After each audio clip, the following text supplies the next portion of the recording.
நம்ம தோட்டத்தில் இன்றைக்கி என்ன பார்த்தோம்னா முத்துச்சோள கருதுலாம் விளைக்க போட்டிருந்தோம் இல்லையா, அது எல்லாமே முளைச்சி காய்ச்சி ஓஞ்சிருச்சு. சரின்னு சொல்லிட்டு அதெல்லாம் பிடுங்கிடலாம் அப்படின்னு சொல்லிட்டு எல்லாத்தையும் பிடுங்கி மாட்டுக்கு போட்டுடலாம் அப்படின்னு சொல்லிட்டு எல்லாத்தையும் பிடுங்கிட்டோம்.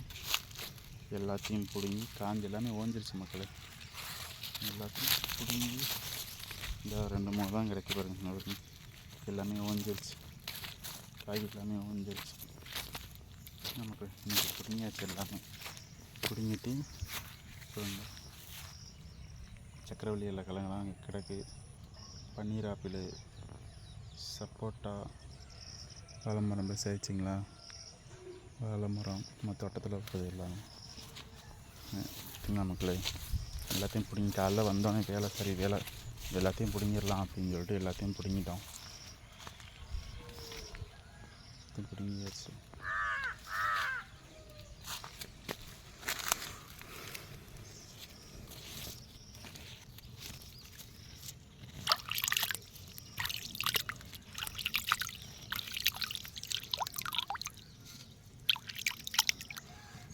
எல்லாத்தையுமே பிடிங்கியாச்சு முதல்ல. எல்லாத்தையும் பிடிங்கியாச்சு. இப்போ இந்த கத்தரி பூ பூத்துருக்கு. கத்தரி பூ காய் வச்சுருக்கு பாருங்க. கத்தரிக்காய் அப்படியே கீழே இறக்கணும்னா காய் வச்சுருக்குங்க. கத்தரிக்காய் இந்த 2 காய் வச்சுருக்கு. இது எல்லாமே பூ அடிச்சிருக்குங்களே. எல்லாமே பூ பிடிச்சிருச்சு. கரும்பு தோட்டத்தில் வச்ச கரும்பு எல்லாம் பெருசாகிடுச்சு.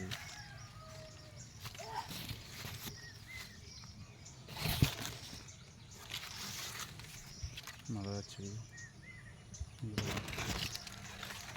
இந்த செடியை காட்டுறீங்க. இது கொய்யா செடி, மாதுளம் செடி, கொய்யா, இதுதான் சீத்தா, மலை சீத்தா, கொய்யா. இது என்ன பார்த்திங்கன்னா சீனி மிளகா. பழுத்துருச்சு. எல்லாம் பழுத்து மரம் பெருசாகிடுச்சு.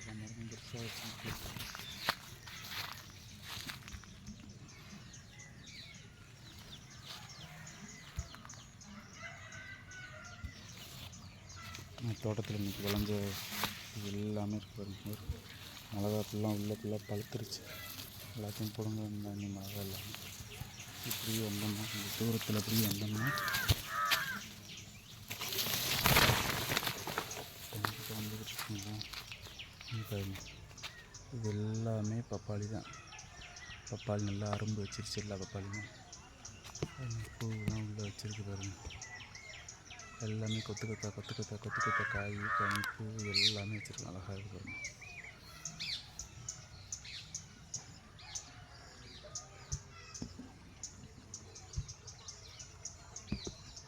கொத்து நல்லா பூ வச்சுருக்கு.